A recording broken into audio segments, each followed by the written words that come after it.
I should have known that desperation makes you blind. The email arrived on a Tuesday, the same day the bursar's office sent their final notice. Red letters across my student portal. ***, account hold. Tuition overdue. Enrollment at risk. ***. 3 years of sleepless nights. Doubled shifts at the campus cafe. Every sacrifice my mother made. Selling vegetables at the market. All of it about to collapse because I was $12,000 short. $12,000. It might as well have been $12 million. I sat in my dorm room, surrounded by anatomy textbooks and the smell of instant ramen, staring at my laptop screen until my vision blurred. The scholarship I'd relied on had been cut due to budget reallocations. Student loans required a cosigner I didn't have. Credit cards laughed at my application. I'd already borrowed from every friend, every distant relative who'd answer my calls. That's when I saw it. An advertisement tucked into the corner of a student forum I rarely visited, almost hidden among posts about used textbooks and roommate searches. ***, private educational funding. Immediate approval for worthy candidates. No cosigner. No credit check. Discreet. Professional. ***. My mouse hovered over the link. Every rational part of my brain screamed that legitimate lenders don't advertise on forums, that discreet was probably a typo, and if it wasn't, it meant something worse. But rationality is a luxury you can't afford when you're 48 hours from losing everything. I clicked. The application was startlingly simple. Name, school, amount needed, intended use. A single checkbox. I agree to the terms and conditions as outlined in the attached document. I should have read that document. I should have scrolled through every page of fine print, every clause and subcategory. Instead, I skimmed the first paragraph, standard language about repayment schedules and interest rates, and told myself I'd read the rest later. I told myself a lot of lies that night. The submit button glowed green. My finger trembled over the touchpad.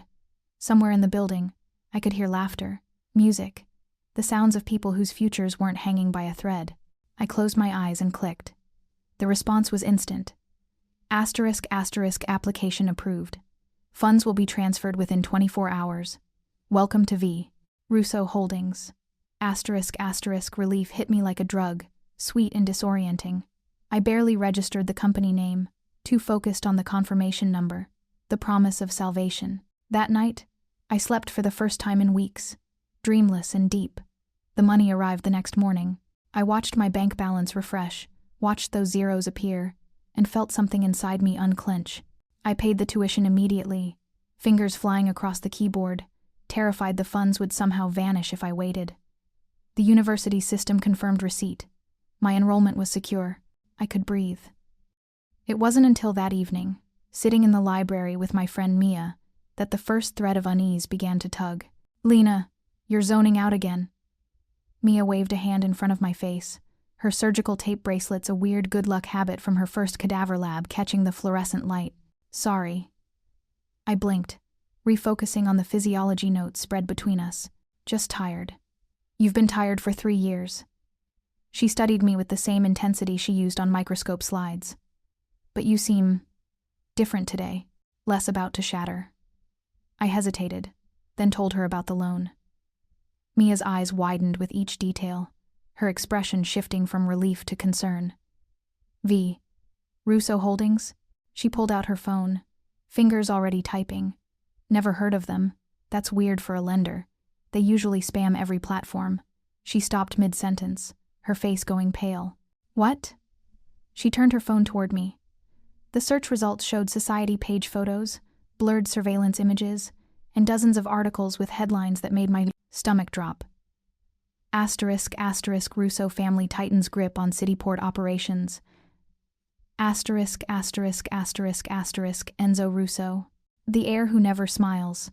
***, federal investigation into Russo Enterprises stalls again. ***, Mia. Lots of people have the same last name. Look at the corporate filings." She scrolled frantically. V. Russo Holdings is a subsidiary. It's his. "Lena, you borrowed money from the Times Russo's ***." The library suddenly felt too cold. That doesn't mean anything. Maybe it's a legitimate investment arm. Maybe. My phone buzzed. Unknown number. I stared at it like a coiled snake. Mia grabbed my wrist. "Don't answer." But my hand moved on its own, bringing the phone to my ear. "Miss Lena Moretti." The voice was male, smooth as expensive whiskey, with an accent I couldn't quite place. "I'm calling to confirm receipt of your funds and review the terms of our agreement."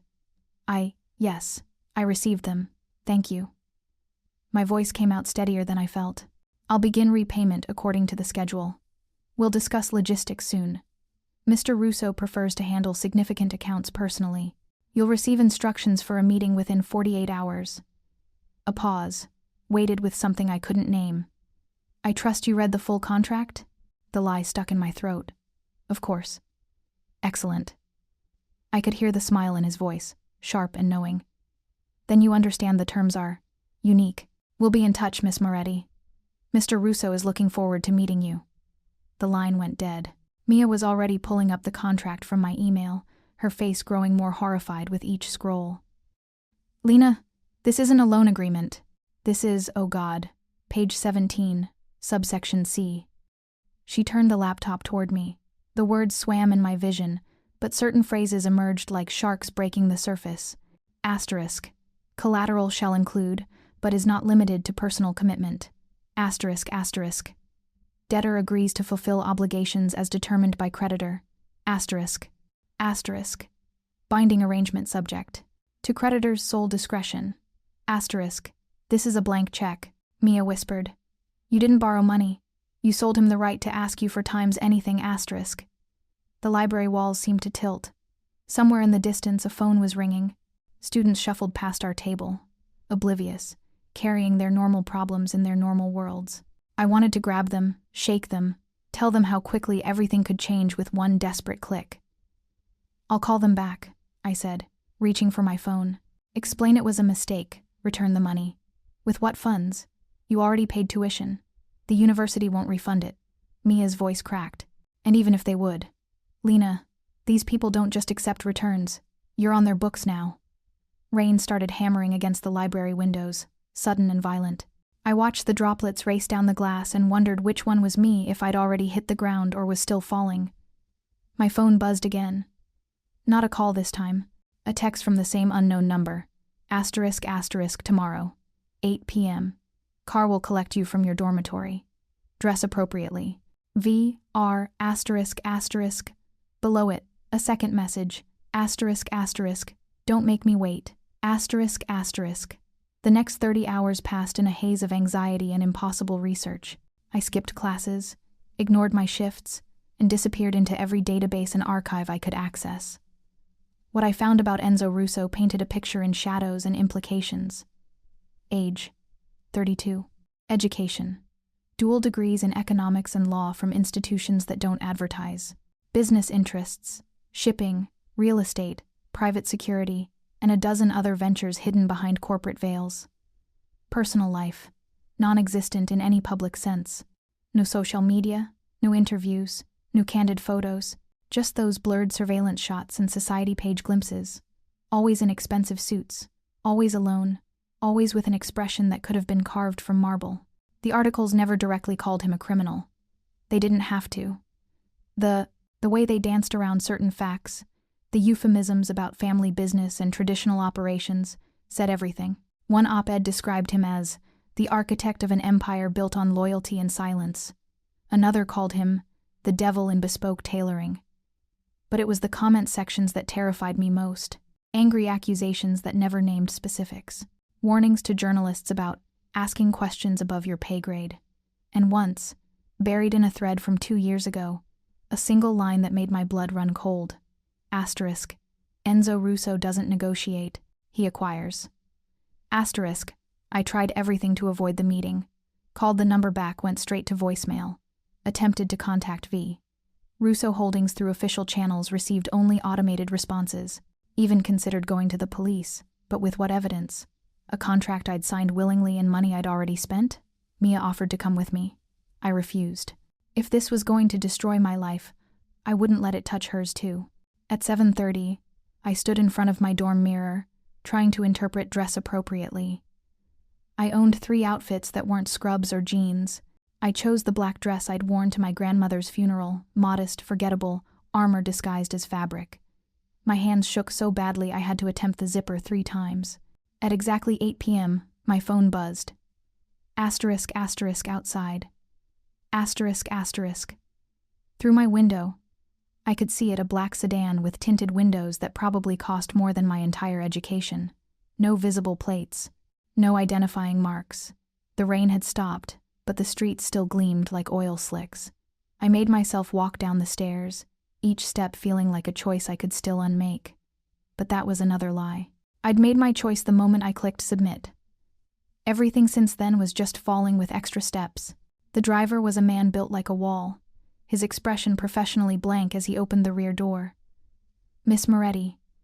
The interior smelled like leather, and something expensive I couldn't name. As soon as I settled into the seat, the door closed with a definitive times thunk asterisk, and we pulled away from campus, away from the last place I'd felt safe. I tried to track our route, but the tinted windows and unfamiliar streets disoriented me. We drove for 20 minutes, maybe 30, moving from student neighborhoods into districts where the buildings grew taller and the darkness more deliberate. Eventually, we pulled into an underground garage beneath a glass tower that scraped the low-hanging clouds. Top floor, the driver said, gesturing toward a private elevator. He's waiting. The elevator was all mirrors and soft lighting, designed to make you examine yourself whether you wanted to or not. I watched my reflection rise through the building, a girl playing dress-up in funeral clothes, pretending to be brave. The numbers climbed. 40, 50, 60. The doors opened directly into a penthouse. Floor-to-ceiling windows wrapped around the entire space, offering a view of the city that looked like scattered diamonds. The furniture was minimal, expensive, chosen by someone who valued function over comfort. Everything was black, white, or chrome. No photographs, no personal touches. It felt less like a home and more like a well-decorated waiting room for judgment. Miss Moretti. I spun toward the voice. Enzo Russo stood beside the window, silhouetted against the city lights. He was taller than I'd imagined, his frame carrying the kind of lean strength that came from discipline rather than vanity. The suit was charcoal gray, perfectly tailored, with a black shirt underneath no tie. His dark hair was pushed back from a face that could have been handsome if it weren't so carefully expressionless. But it was his eyes that stopped my breath. Dark as the rain-slicked streets below, and just as reflective, they tracked my every movement with an intensity that felt physical. Thank you for coming. His voice matched, the phone call smooth, controlled, with that same unplaceable accent. Italian roots, maybe, sanded down by international schools. I didn't realize I had a choice. The corner of his mouth moved, not quite a smile. There's always a choice. You made yours when you signed my contract. I didn't understand. You didn't read it. He moved away from the window, crossing the room with fluid efficiency. Each step was precise, economical. That's not the same thing. He gestured toward a glass table where 2 chairs faced each other like opponents. A manila folder sat between them. I forced myself to walk over, to sit, to meet his gaze across the table, even though every instinct screamed to run. Let's clarify our arrangement. He opened the folder, revealing my application, my contract, highlighted sections I'd never seen. You borrowed $12,000 at 0% interest. Generous, yes? What do you want? My voice came out harder than intended. Fear and anger made a volatile mixture. Directness. I appreciate that. He leaned back, studying me like I was a problem he was solving. You're a third-year medical student. Top 15% of your class despite working 2 jobs. No family support. Your mother sends what she can, but it's never enough. You're exhausted, desperate, and you have no backup plan. The casual recitation of my life felt like being filleted. You investigated me. I investigate everyone I do business with. He slid a paper across the table. The terms are simple. You owe me a debt. Money is the least interesting way to repay it. I looked down at the document. It was formatted like a contract, professional and cold, but the words made no sense. Asterisk marriage agreement. Duration, 1 year minimum. Conditions, cohabitation, public partnership, exclusive commitment. Asterisk. This is insane. I pushed it back. You can't be serious. I'm always serious. His expression didn't change. You need money and protection. I need. He paused, choosing his words carefully. A partner who understands obligation, someone not tangled in my world, who can move through normal society, Someone with something to lose. You want to times buy times a wife? I want to cancel a debt in exchange for a temporary arrangement that benefits both parties. He tapped the contract. 1 year. You live in my home, appear at my side when required, and play the role convincingly. In return, your debt is forgiven, your tuition is covered for the remainder of your education, and you receive a monthly stipend. At the end of the year, we dissolve the arrangement cleanly. And if I refuse, then you owe me $12,000 plus the contractual penalties outlined in subsection C. Given compound daily interest and administrative fees, you'll be in debt to me for approximately 15 years. He said it without malice, just stating facts. I'll own your wages, your assets, and any inheritance. You'll work, and I'll collect. Medical school will become a pleasant memory. The room felt airless. This is extortion. This is business. He stood, walking to a bar cart and pouring amber liquid into 2 glasses. He placed one in front of me. You're not the first person to sign something they didn't read, but you're the first one I've offered this particular option. I stared at the glass, at my reflection warped in its curve. Why me? Because you're exactly what you appear to be. He returned to his seat. No hidden agendas, no family connections to leverage, no loyalty to anyone who might complicate things. You're brilliant, isolated, and drowning. That makes you perfect. The casual assessment of my loneliness hurt more than any threat. I picked up the glass and drank, letting the whiskey burn away the taste of shame. How long do I have to decide? You have until you finish that drink. I looked up sharply. That's not a real choice. It's the only one I'm offering. He leaned forward, and for the first time, something flickered in those dark eyes. I don't enjoy forcing anyone's hand, Miss Moretti, but I didn't build my position through patience and sentiment. You walked into my world. Now you follow my rules or suffer the consequences. We sat in silence while I drained the glass. The city glittered beyond the windows, all those people living their uncomplicated lives, unaware that somewhere above them, a girl was choosing between bad and worse. When the glass was empty, I set it down with more force than necessary. What guarantee do I have that you'll honor the terms? That you won't? I couldn't finish the sentence. Harm you? He said it clinically. I have no interest in unwilling partners, in any sense. You'll have your own room, your own space. The marriage is legal but unconsummated unless you decide otherwise. I need a wife in appearance, not in practice. And after the year? Clean divorce. No strings. You disappear back into your life, and I return to mine. It was a trap wrapped in logic, a cage disguised as salvation. But standing outside the cage was a 15-year sentence of indentured servitude, of watching my dreams die by inches. I thought of my mother, selling vegetables in the market rain. I thought of the corpses I'd studied in anatomy lab, how death didn't care about your dignity, only your choices. I thought of the girl who'd clicked submit 2 days ago, and how far away she seemed now. I want it in writing, I said finally. Every protection, every guarantee, and I want my own lawyer to review it. You have 48 hours to retain counsel. After that, we proceed. He pulled out a phone, typed something. A car will move your belongings tomorrow. You'll stay here tonight. Rosa, my housekeeper, will show you to your room. I haven't agreed. You agreed the moment you asked for legal protection. He stood, and this time he did smile, small and knowing.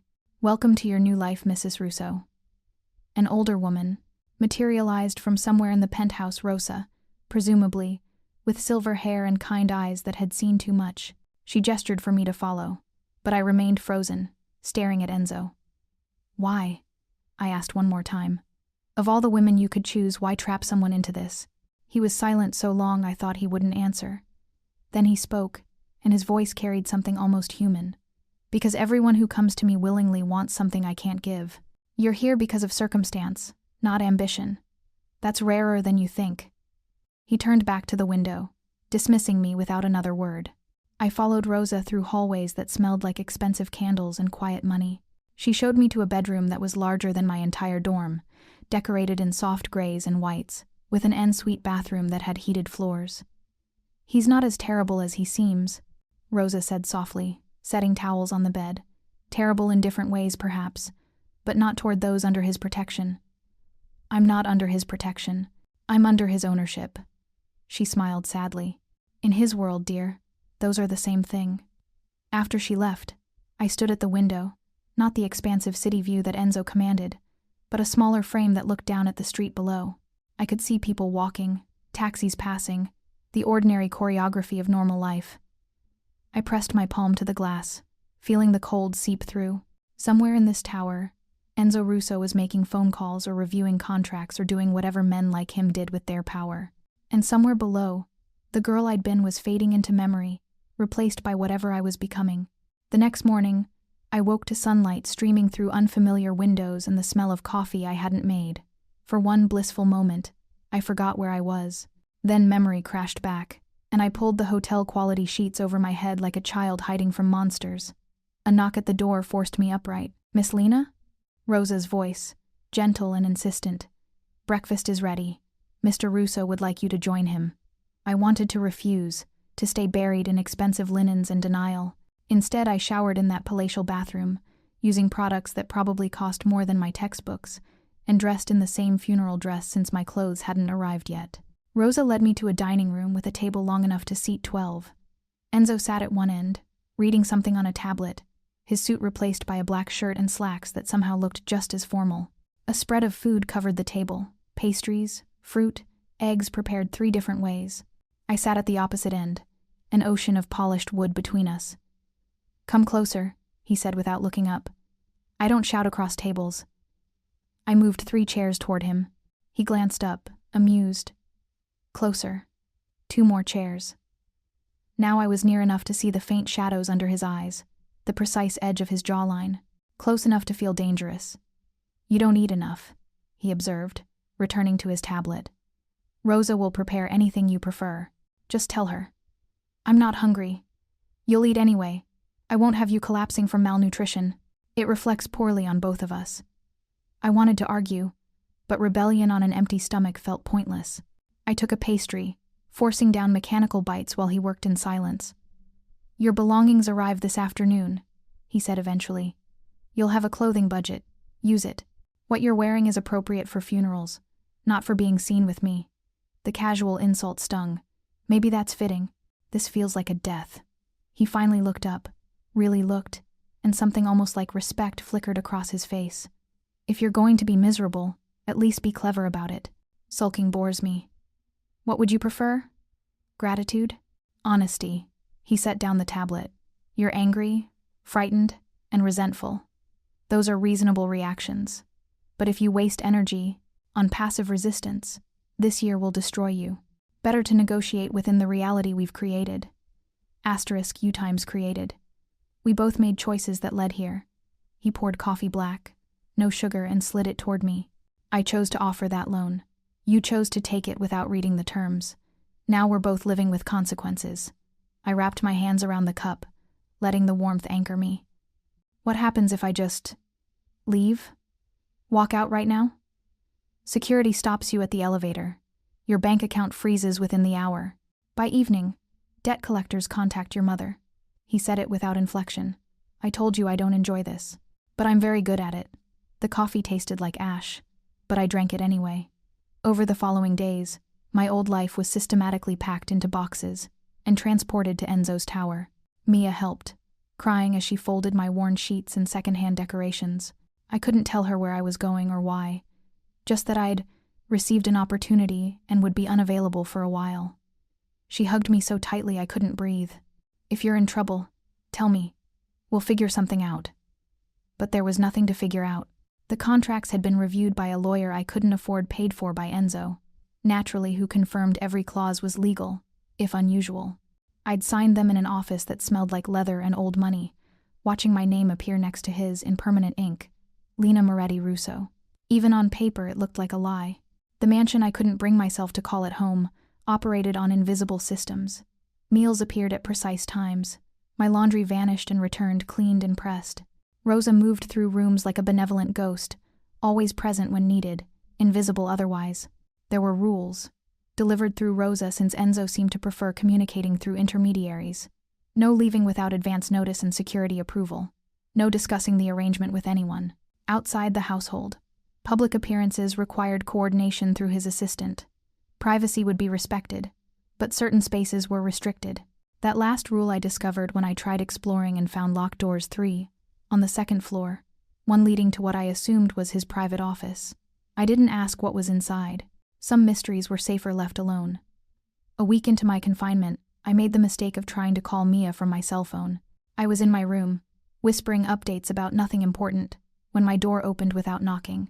Enzo stood in the doorway, his expression unreadable. "I'll call you back," I said quickly, ending the call. "Who was that?"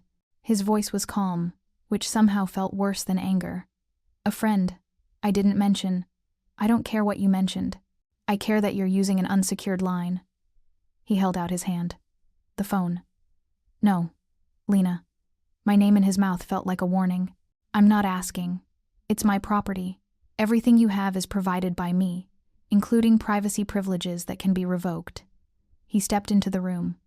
"The phone. Now." I threw it at him. He caught it easily, examining the screen before pocketing it. "You'll receive a new one tomorrow. Secured network. Encrypted. Use that for external communications."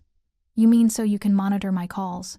"I mean so my enemies can't trace you through GPS and cellular data." He moved toward the door, then paused. "You're not a prisoner, Lena, but you are a target now, whether you accept it or not. People will try to use you against me. The restrictions aren't cruelty. They're necessity." After he left, I found something on my pillow, a blanket I'd had in my dorm, the one my grandmother had crocheted. It smelled like my old detergent, a ghost of the life I'd lost.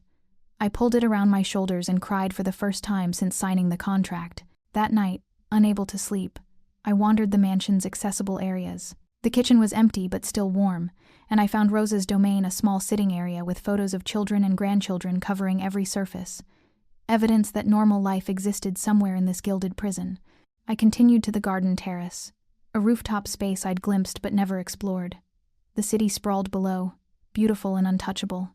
I stood at the railing, breathing air that didn't smell recycled, when a voice behind me made me jump. "Couldn't sleep either?" Enzo emerged from the shadows, jacket discarded, shirt sleeves rolled to his elbows. He looked less polished, more human. A wine glass dangled from his fingers. "I didn't realize you were out here." I moved toward the door. "Stay." He gestured to the lounge chairs positioned for stargazing. "The terrace is neutral territory. No rules." Against my better judgment, I sat. He took the chair beside mine, maintaining careful distance. "You miss it," he said after a while. Not a question. "My old life?" "Every second." "Tell me about it." "The parts before me." So I did. Maybe it was the darkness, or exhaustion, or the strange intimacy of two insomniacs sharing space.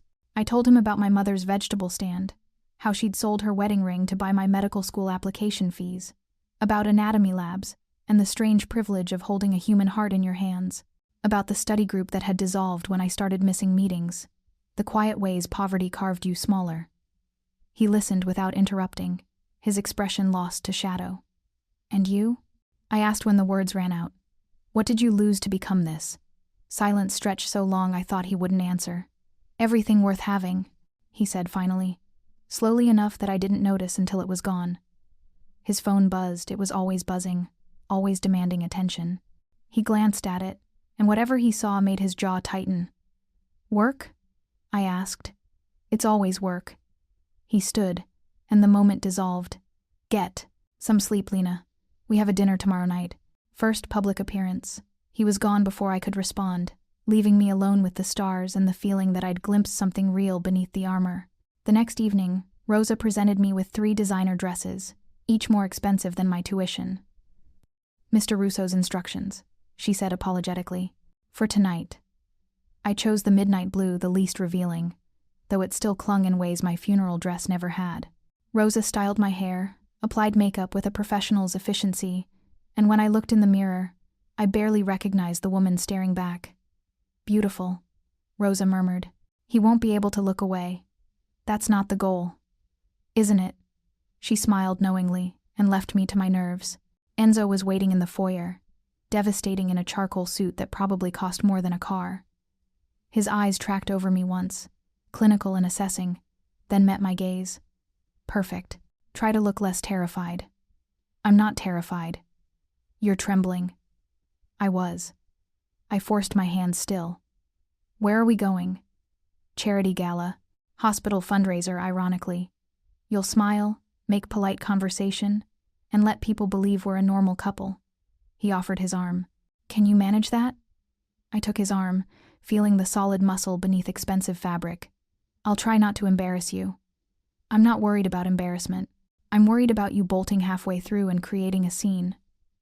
The gala was held at a hotel that made Enzo's penthouse look modest. Crystal chandeliers, marble floors, and a sea of people wearing more wealth than my entire neighborhood had seen in a year. Enzo navigated through them with practiced ease, his hand resting possessively on my lower back. Enzo, we'd heard rumors. A woman in diamond earrings descended on us, her smile sharp as surgical tools. You must introduce us. Lena, my wife. Lena, this is Victoria Castellano. Her husband owns half the cities, construction contracts. Wife. The word landed like a physical blow, but I forced a smile, shook hands, murmured appropriate pleasantries while Victoria's eyes catalogued every detail. How did you meet? She asked, her tone suggesting she already knew it was none of her business and planned to find out anyway. Through a mutual acquaintance, Enzo said smoothly. Lena was impossible to ignore. The lie was delivered with such casual confidence that I almost believed it. We moved through similar encounters, businessmen who clearly feared Enzo, women who looked at me with calculation or pity, everyone performing elaborate social choreography. At dinner, we were seated with doctors and hospital board members. One of them, Dr. Castellan, chief of surgery, recognized me. You're in the medical program, aren't you? I've seen your case presentations. Yes, sir. 3rd year. I felt suddenly exposed. Excellent work. Though I don't recall seeing you recently. Lena's been busy with personal matters, Enzo interrupted, his hand finding mine beneath the table. The grip was gentle but unmistakable. Wedding planning takes time. Dr. Castellan's eyes narrowed slightly. Of course. Well, we're always eager to have dedicated students return. Perhaps I could help arrange any missed requirements. That won't be necessary.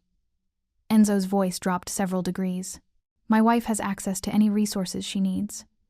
The emphasis on my wife created a bubble of tension. I squeezed his hand, a warning, and felt him reluctantly relax. The rest of dinner passed in polite conversation, but I felt the weight of attention, the whispered speculation following us like smoke. When we finally escaped to the car, I collapsed against the leather seat. You did well, Enzo said, loosening his tie. Better than expected. I felt like a circus animal. Welcome to my world. Everything is performance. I turned to study his profile, illuminated by passing streetlights. Does it ever stop feeling fake? Years ago, he met my gaze, and something flickered in those dark eyes. You get used to it. The mask becomes more comfortable than your own face. That's depressing. That's survival. Back at the mansion, I kicked off the torturous heels and headed for my room. But Enzo's voice stopped me on the stairs. Lena. I turned. He stood at the bottom looking up, and for once the careful control had slipped. He looked tired, almost vulnerable. Thank you, he said quietly. For tonight. For trying. It was the most human thing he'd ever said to me. I nodded, not trusting my voice, and fled to my room before I could do something stupid like forgive him. But that night, I didn't cry. And when I finally slept, my dreams were less about prison cells and more about the strange intimacy of a hand on mine beneath a dinner table, warm and unexpectedly steadying. The following weeks blurred into a strange routine. Public appearances with Enzo art galleries, business dinners, once even a polo match where I learned he rode like violence personified, private dinners at home, where we circled each other with careful conversation, nights on the terrace where we talked about everything except the arrangement that bound us. I was getting used to the cage. That terrified me more than anything. One afternoon, as I studied medical journals in the library, Rosa appeared with a troubled expression. There's someone here to see you, Dr. Marcus Webb. He says he knows you from the hospital. Marcus. Relief and apprehension warred in my chest. He'd been my mentor in emergency medicine, someone I'd trusted before my world imploded. I found him in the foyer, his doctor's coat incongruous against the mansion's stark luxury. Lena. He hugged me, and I had to fight not to cling too tightly. Everyone's been worried. You just disappeared. I'm fine. I just needed time away. His eyes traveled over the surroundings, understanding, crystallizing. This is where you've been? With him? It's complicated. It's dangerous. He lowered his voice. People are talking. About you and Russo. The scholarships committee is questioning your standing, and Lena, do you understand who he is? What he's involved in? I'm handling it. Are you? Because from where I'm standing, it looks like you're trapped. The word hit too close to truth. Marcus, please. I appreciate your concern, but we can help you. Get you away from here. There are resources, protections. Doctor. Webb. Enzo's voice cut through the foyer like a blade. He descended the stairs, each step deliberate, and the temperature seemed to drop 10 degrees. I wasn't aware we were expecting guests. Marcus straightened, medical training overriding self-preservation. I came to check on my student. She's missed weeks of... My wife's education is being handled privately. Your wife? Marcus looked between us, horror dawning. Lena, you married him? Why would you... That's none of your concern. Enzo positioned himself between us, not quite threatening but impossible to ignore. I appreciate your dedication to your students, but Lena is no longer in need of your supervision. Let her tell me that. They both turned to me, expecting me to choose. But what choice was there, really? Marcus represented a past I could no longer access, a future that had been foreclosed the moment I signed Enzo's contract. I'm okay, Marcus, I said, hating how hollow it sounded. Thank you for checking on me. But Enzo's right, I'm handling my education privately now. Marcus's disappointment was palpable. If you change your mind, if you need anything, she won't, Enzo said flatly. Security will show you out. Two men in suits materialized from nowhere, flanking Marcus with polite menace. He left with one backward glance, and I felt another thread connecting me to my old life severed. You didn't have to humiliate him, I said once we were alone. I don't tolerate people questioning my arrangements. Enzo's voice was cold again, the warmth from our private moments extinguished, especially not in my own home. He was trying to help me. He was trying to interfere with something he doesn't understand. Enzo stepped closer, and I refused to back away.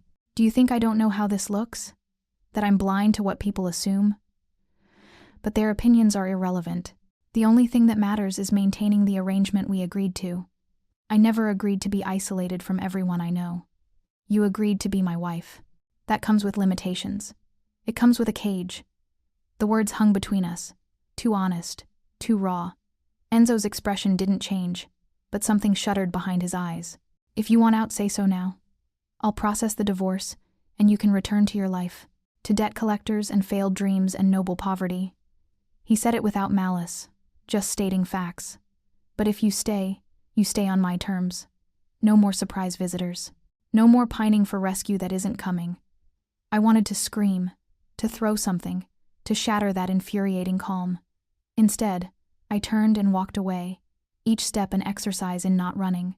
Behind me, I heard glass breaking, violent and sudden. When I glanced back, Enzo stood amid shattered crystal, his fist bleeding, his control finally cracked. We didn't speak for 3 days. I stayed in my room, having meals delivered, avoiding any space he might occupy. Rosa tried to mediate with kind words and worried glances, but there was nothing to say. We'd both revealed too much truth. On the 4th day, he knocked on my door. Actually knocked, like I had privacy rights. Come in. I was sitting by the window, watching rain streak the glass. He entered carrying something wrapped in cloth. Blood had seeped through the bandage on his hand. Rosa said you haven't been eating.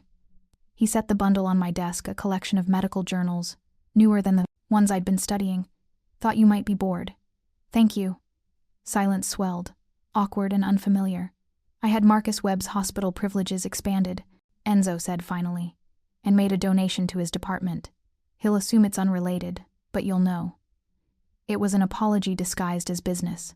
The closest thing to vulnerability he knew how to offer. Your hand, I said, standing. Let me look at it. It's fine. Sit. He obeyed, which was its own surprise. I retrieved my medical kit and unwrapped his bandage, revealing a clean cut across his knuckles. Not deep enough for stitches, but it would scar. What did you hit? I asked, cleaning the wound with practiced efficiency. The wall, then a mirror, both one. Despite everything, I almost smiled. Walls usually do. His eyes tracked my movements, and the air between us shifted into something charged. When I finished the new bandage, I didn't immediately pull away, and neither did he. I'm not good at this, he said quietly. At having someone in my space, my life. I'm used to control, to predictability. You're neither of those things. Is that supposed to be a compliment?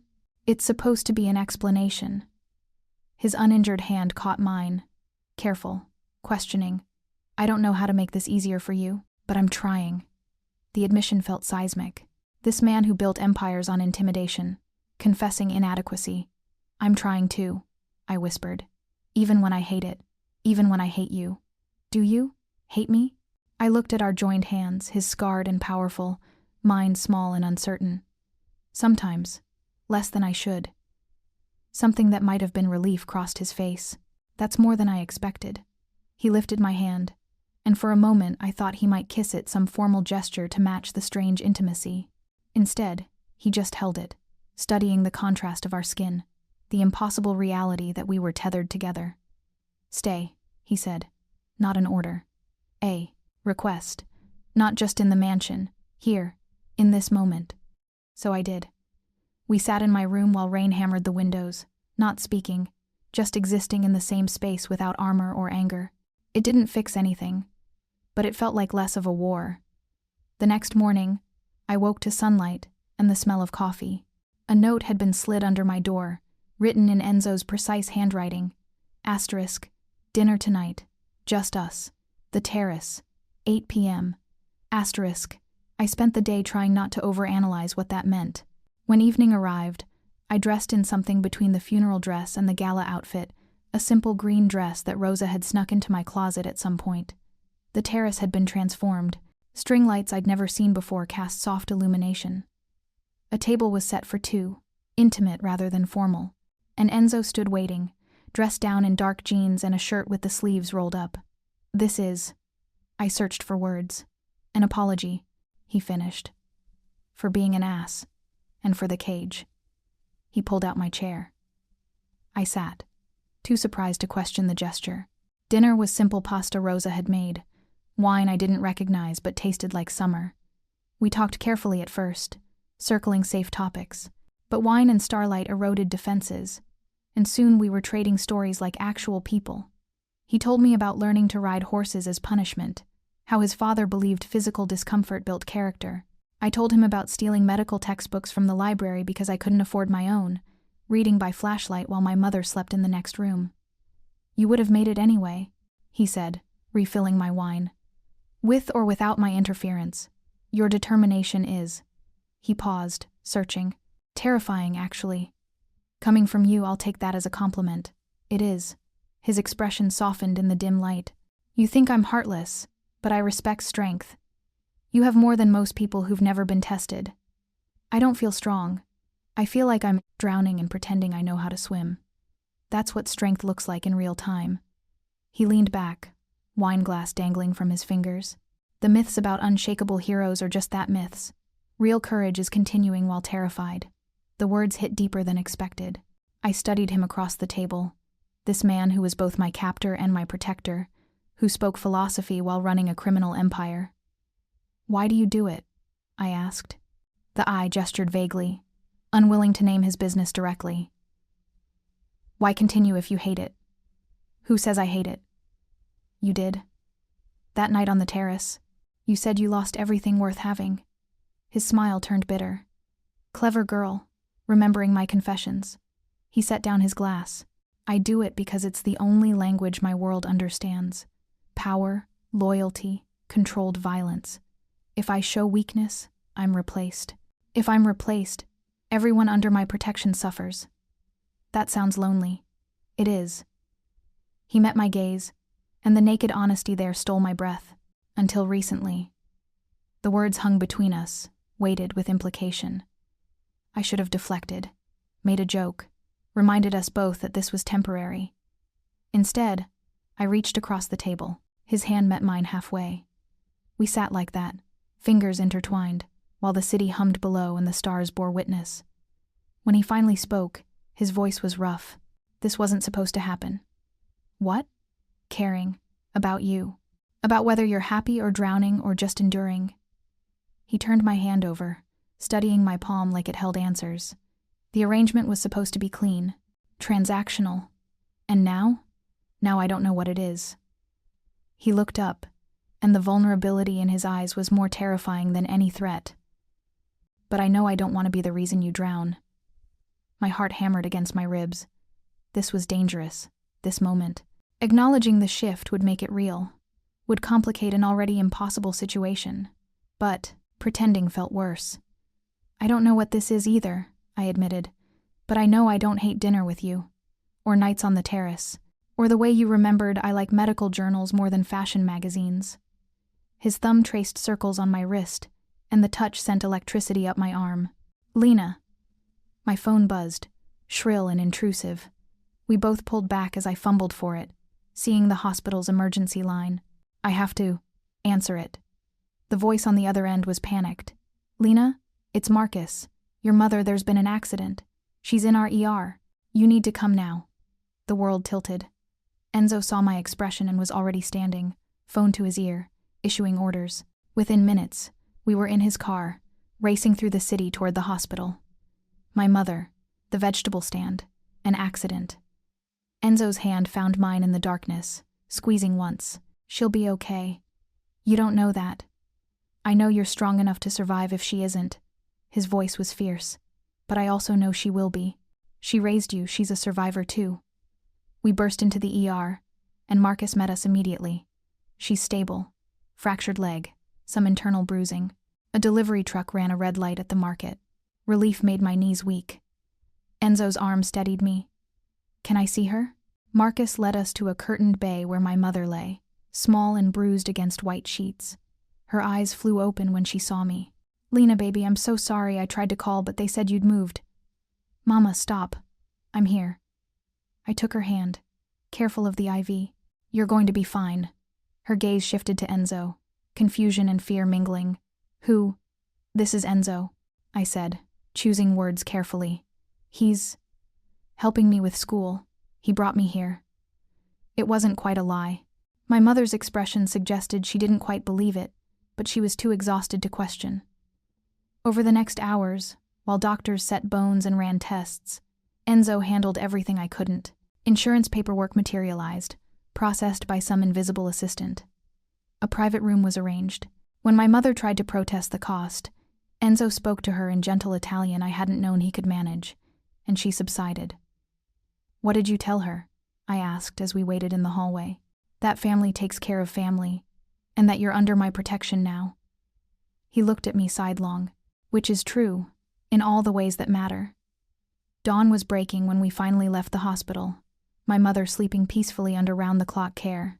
In the car, exhaustion crashed over me like a wave. Thank you, I said, for everything tonight. You didn't have to? Yes, I did. His voice was quiet. You would have handled it alone, but you shouldn't have to. That's what this, he gestured between us. Whatever this is, it means you're not alone anymore. I fell asleep against his shoulder during the drive home, too tired to maintain distance or pride. When we arrived, he carried me inside rather than wake me, and I let him, too wrung out to protest. He set me on my bed, removing my shoes with surprising gentleness. Enzo? Sleep, Lena. Everything else can wait. But I caught his hand before he could leave. Stay, just for a minute. So he did, sitting on the edge of my bed while I drifted in and out of consciousness. The last thing I remembered was his hand stroking my hair and his voice, barely a whisper. I'd burn the world for you. You need to know that. I wanted to ask what he meant, but sleep dragged me under before I could form the words. The next weeks brought a strange peace. My mother recovered in the private room Enzo had arranged, and I split time between the hospital and the mansion. School remained on hold, my missed coursework was piling up, but survival took precedence over grades. Enzo gave me space but was always present when needed. Coffee appeared at the hospital during long vigils. Transport was arranged without me asking, and slowly, carefully, we rebuilt what the fight had damaged. One evening, as I sat with my mother, she studied me with the penetrating gaze only mothers possess. You're different, she said in Spanish, our private language, sadder but less afraid. What's happening, mija? I couldn't tell her everything, but I could offer pieces of truth. I made choices to stay in school. They came with costs I didn't expect. This man, Enzo, he's more than a benefactor. Yes. Does he hurt you? Not the way you think. I squeezed her hand. It's complicated, Mama. But I'm okay. Better than okay, sometimes. She sighed, reading between the lines. Love is always complicated. Especially when it arrives dressed as something else. It's not love. No? Her eyebrow arched. The way you say his name suggests otherwise. I had no response to that, because maybe she was right. Maybe somewhere between resentment and reluctant partnership, something else had taken root. Something dangerous and undeniable. My mother was discharged after 2 weeks, with instructions for physical therapy and a new apartment closer to the hospital, safer than the neighborhood she'd lived in for decades. Enzo arranged all of it without consulting me, and when I tried to thank him, he waved it off. Your mother raised you. She's owed more than a safe apartment. But his expression suggested it wasn't entirely altruism. He'd done it for me, and we both knew it. The night after my mother settled into her new place, I found Enzo in his study, one of the previously locked rooms he'd recently granted me access to. He sat behind a desk that looked like a throne, surrounded by screens and papers I didn't examine too closely. Can we talk? I asked from the doorway. He looked up, surprise flashing across his face. Always. I entered, closing the door behind me. The room smelled like leather and expensive scotch, very him. I need to return to school, properly. I'd been rehearsing the words for days. The private tutoring isn't enough. I need clinical hours, labs, actual patient contact. I'm falling behind, and if I wait much longer, I'll lose everything I've worked for. He set down his pen, giving me his full attention. Returning to campus means increased risk.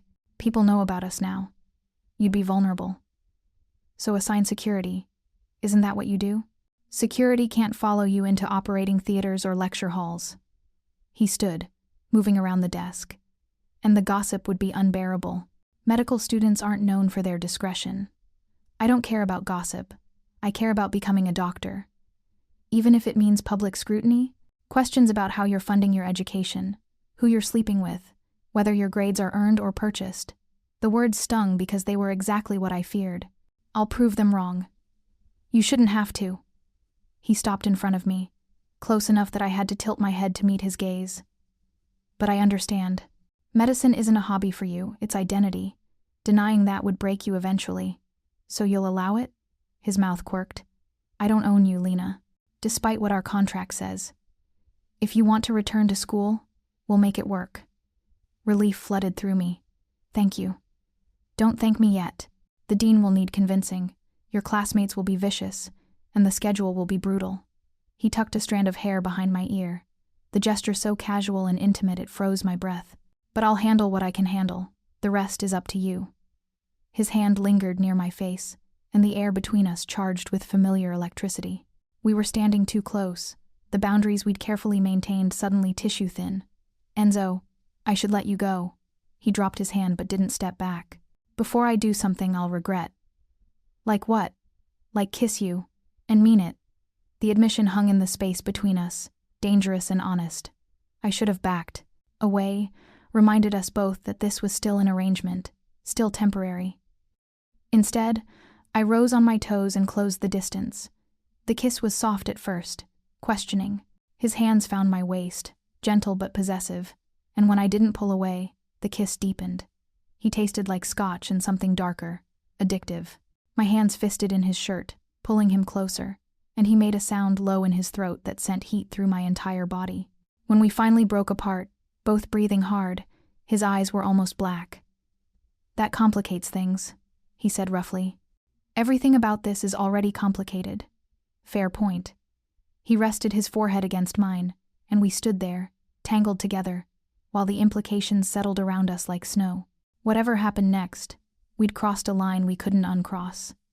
The arrangement had shifted into something real, something that would hurt when it ended. But standing in his arms, I couldn't bring myself to care. The next day, Enzo called a university board meeting I wasn't invited to attend. He returned hours later with an expression I couldn't read. You're reinstated, he said. Full course load, starting next week. They've agreed to count some of your private study toward missed clinical hours. Just like that? Just like that. He poured himself a drink, movements tense. along with a substantial donation to their new research wing, and an understanding that any harassment you face will be dealt with personally by me. You threaten them. I incentivize them. There's a difference. He drained the glass. Though I may have implied that any professor who grades you unfairly would find their tenure under review. Enzo, you can't. I can, and I did. You want to prove yourself on merit? Fine. But you'll do it without sabotage from people who think they know our arrangement. He set down the glass harder than necessary. They don't. Neither do we, apparently. He was referring to the kiss, to the shift neither of us knew how to navigate. Are we going to talk about it? I asked. Do you want to? I don't know. Then we won't. Not yet. He finally looked at me, and the vulnerability there matched my own. Let's just see what happens. No expectations. No timeline. It was the most terrifying and hopeful thing he could have said. Returning to school was exactly as brutal as Enzo had predicted. Whispers followed me through hallways. Study groups I'd once been part of excluded me with polite excuses. During my first day back in surgery observation, I overheard 2 classmates speculating about whether I'd slept my way into reinstatement. I wanted to quit after the first week, but Enzo's words echoed. Asterisk. Prove them wrong. Asterisk. So I did. I arrived early, stayed late, and dominated every practical exam. When a professor questioned my diagnostic reasoning, I defended it with literature citations until he had no choice but to mark it correct. Slowly, grudgingly, competence began outweighing gossip. Marcus Webb remained distant but professional, and I couldn't blame him. From his perspective, I'd chosen my captor over rescue. He didn't know the complicated truth that the cage had become something more like shelter, and the captor had started feeling like home. 2 months into the semester, during a rare dinner at the mansion, Enzo's phone rang with a tone I'd never heard before. Sharp, urgent. His expression went cold as he answered. When? How many? Lock it down. I'm coming now. He ended the call and was already moving. I have to leave. Something's happened. What kind of something? The kind you don't want details about. He grabbed his jacket, and 2 men in suits materialized from nowhere. Stay here. Rosa and security are on high alert. Don't open the door for anyone. Fear spiked through me. Enzo, I'll be back before morning. I promise. He stopped long enough to cup my face, pressing a hard kiss to my forehead. Stay safe. Then he was gone, leaving me alone with Rosa and mounting dread. The hours crawled past. Rosa tried to distract me with tea and mindless television, but I couldn't focus on anything except Enzo's promise. Asterisk. Before morning. Asterisk. At 3 a.m., I gave up on sleep and went to the terrace. The city glittered below, oblivious to whatever crisis was unfolding in Enzo's world. I thought about Marcus's warnings, about how I'd dismissed them, about how little I actually knew of what Enzo did when he left the mansion. The door behind me opened. I turned, expecting Rosa, and found a stranger. He was young, maybe 30, with a smile that didn't reach his eyes. Lena Moretti, finally. I backed toward the railing. Who are you? Someone with an offer. He moved casually, blocking the door. My employer would like to speak with you. About your arrangement with Enzo Russo. I'm not interested. You haven't heard the offer. Freedom, for one thing. A chance to finish school without being someone's property. He pulled out a phone, showing me photos, surveillance shots of me at the hospital, at the mansion, with Enzo. We've been watching. We know you're not here willingly. You don't know anything, don't I? His smile sharpened. Enzo's operation is fracturing. Too many enemies, too much expansion. He's vulnerable right now, which makes you leverage. You could help us end this cleanly, or you could go down with him when it collapses. My mind raced. How had he gotten past security? What did he mean by end this cleanly? If I refuse, then you're choosing to be collateral damage. He pocketed the phone. I'll give you time to think. But not much. The situation is fluid. He left the same way he'd arrived, vanishing into shadows like he'd never existed. I stood there shaking, understanding with sudden clarity how deep the danger ran. This wasn't just about debt or contracts anymore. I was a piece on a board I didn't understand, in a game with lethal stakes. When Enzo finally returned at dawn, he found me still on the terrace, wrapped in a blanket against the cold. Lena? He was beside me instantly, checking for injuries. What happened? Why are you out here? I told him everything. With each word, his expression grew darker, more dangerous. Victor, he said finally, the name a curse. He's been circling for months. I should have anticipated. He pulled out his phone, firing off rapid instructions. Who is he? A rival. Someone who thinks he can take what I've built by finding the right pressure points. Enzo's hands clenched into fists. You're right to be afraid. This is exactly what I wanted to avoid. So, what do? We double security. You don't go anywhere without a full detail, and you stay away from campus for a while. No. I stood, facing him. I'm not hiding. I'm not letting him win by making me afraid to live. Lena, this isn't bravery, it's suicide. Then protect me better. My voice cracked, but don't ask me to give up everything again. I've already lost so much to this arrangement. I won't lose myself too. We stared at each other, the dawn breaking behind us, both too stubborn to back down. Finally, Enzo exhaled. Triple security detail. You go nowhere alone, not even the bathroom at school. And if anything times feels wrong, you call me immediately. Agreed. And Lena? His expression was harder than I'd ever seen it. If Victor contacts you again, play along. Pretend you're considering it. I need to know what he's planning. You want me to spy? I want you to survive. He pulled me against him, and I felt him trembling, this man who never showed weakness. I can't lose you. Not to Victor. Not to any of this. Do you understand? I understood. God help me. I understood completely. The next weeks were a masterclass in paranoia. Security followed me everywhere, discreet but omnipresent. I caught glimpses of the same faces in coffee shops, lecture halls, even the hospital parking garage. It should have felt suffocating, but mostly it felt necessary. Victor didn't contact me directly, but his presence shadowed everything. Cryptic text messages from unknown numbers. A flower delivery with no card. Once, a photo of me and Enzo slipped under my dorm room door with a single word. Asterisk. Soon. Asterisk. Enzo grew increasingly volatile, his control fraying at the edges. Twice I witnessed him lose his temper with subordinates over minor mistakes. The mask he'd spoken about, the one more comfortable than his real face, was cracking. One night, he came home late with blood on his shirt.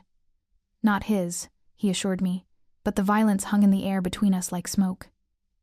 This is what you wanted to see, he said bitterly, stripping off the ruined shirt, the reality beneath the tailored suits and polite conversation. I'm not a businessman, Lena. I'm a killer who's good at paperwork. I should have recoiled. Instead, I closed the distance between us. I know what you are, I said quietly. I've known since the beginning, but I also know you carried me to bed when I fell asleep in the car. That you saved my mother without being asked. That you're trying to protect me even though it's destroying you. That doesn't absolve. I'm not offering absolution. I'm offering acceptance. I took his hands, scarred, dangerous hands that had held me so carefully. You think you're the only one with blood on their conscience? I've let patients die because I wasn't fast enough, smart enough. Medicine and your world aren't as different as you think. He stared at me like I was speaking a foreign language. Then he kissed me, desperate and seeking, and I kissed him back with equal fervor. We stumbled toward his bedroom the first time I'd entered it, and the night dissolved into tangled limbs and whispered confessions.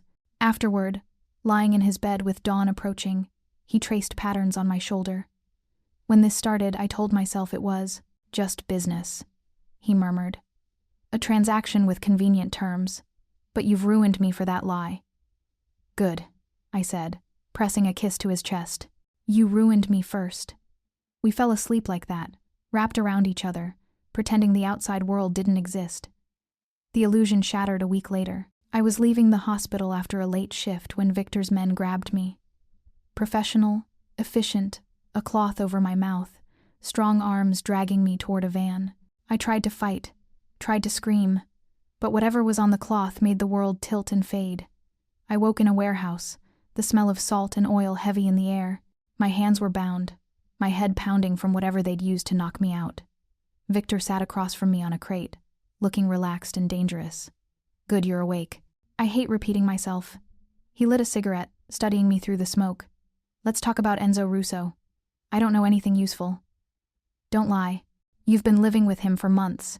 You see his patterns, his vulnerabilities. Where does he keep his ledgers?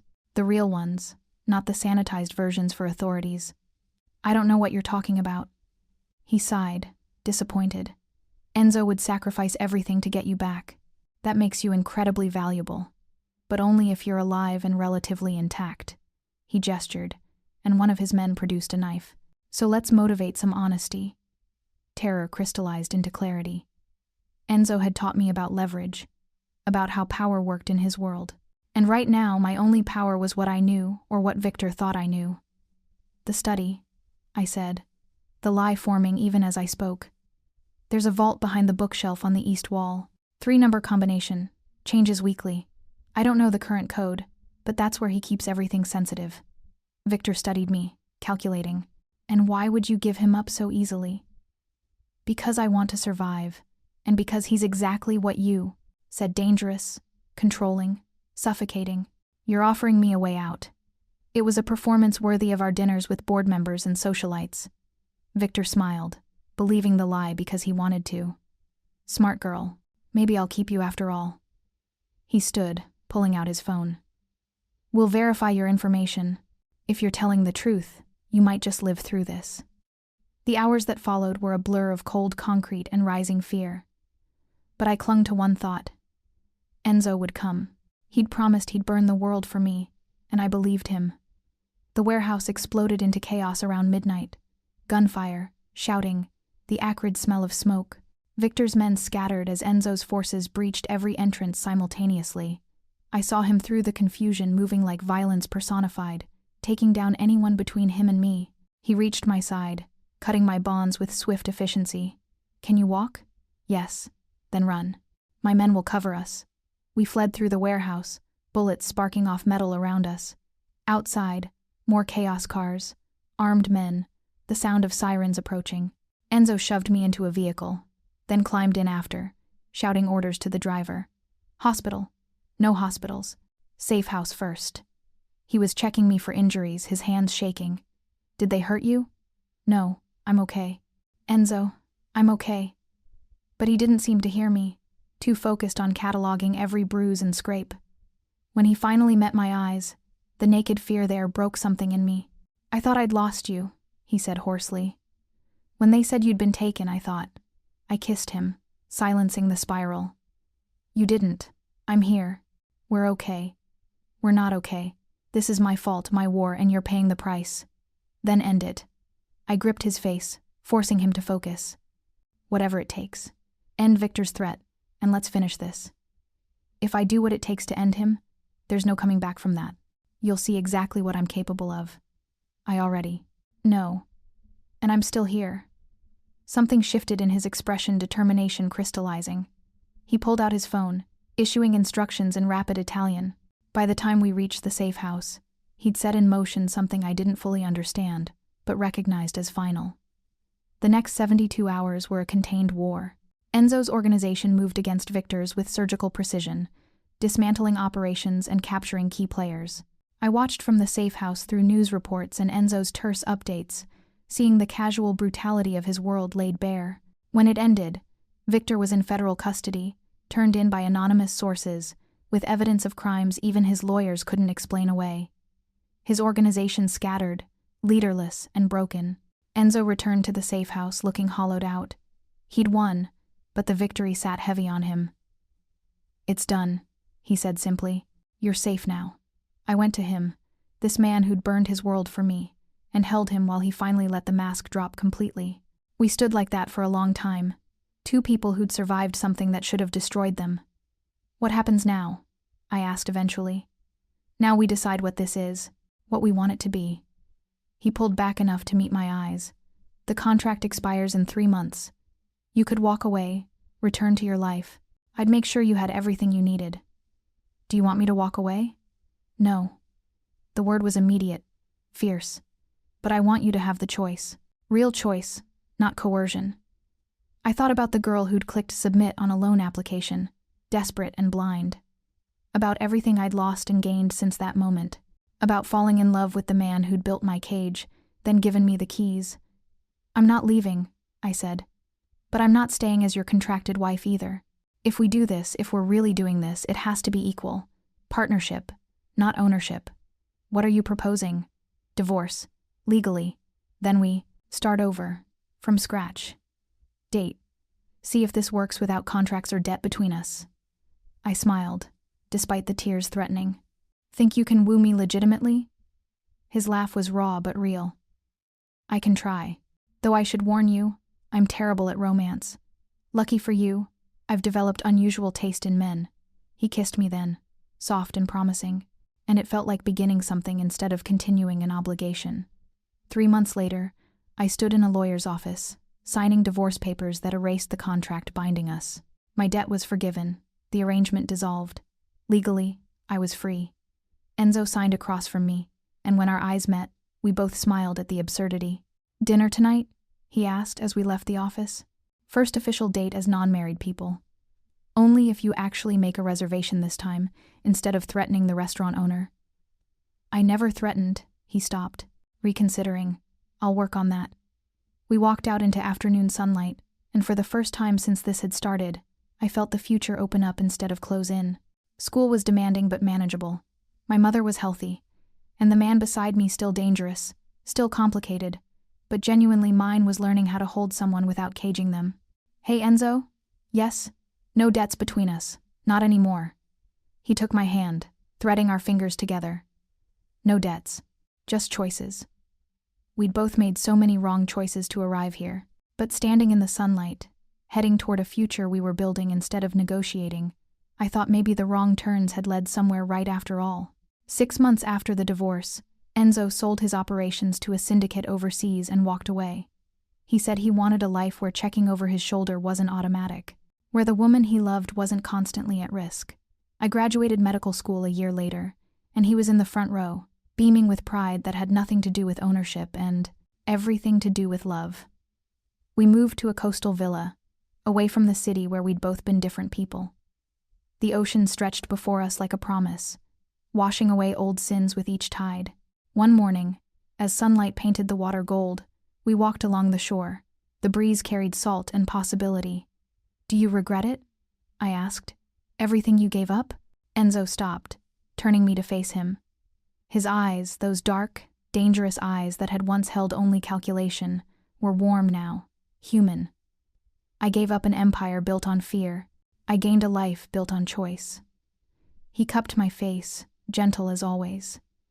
You think I sacrificed something, but I finally found what I was missing. He kissed me, slow and thorough, while the waves whispered around our feet. When we pulled apart, I smiled against his lips. No debts? No debts, he confirmed. Just love, on your terms. Our terms, I corrected. The tide rolled in, erasing our footprints, giving us a clean slate with each pass. We stood together on the sand, two people who'd found each other in the worst way possible, and somehow made it beautiful. Behind us, the villa waited not a cage or a prison, but a home we'd chosen together. Ahead of us stretched years of ordinary moments and quiet joy, the kind of future neither of us had dared imagine when a desperate girl clicked submit, and a lonely man offered a contract. The debt had been paid, the cage had been opened, and somehow, impossibly, we'd both chosen to stay not because we were bound, but because we were finally, completely free. This is where our story begins, not in desperation or coercion, but in the first morning of a life we built from the ashes of all we'd destroyed to find each other. The sun rose higher, painting promises across the water, and we walked forward together, leaving debts and shadows behind, choosing each other with every step.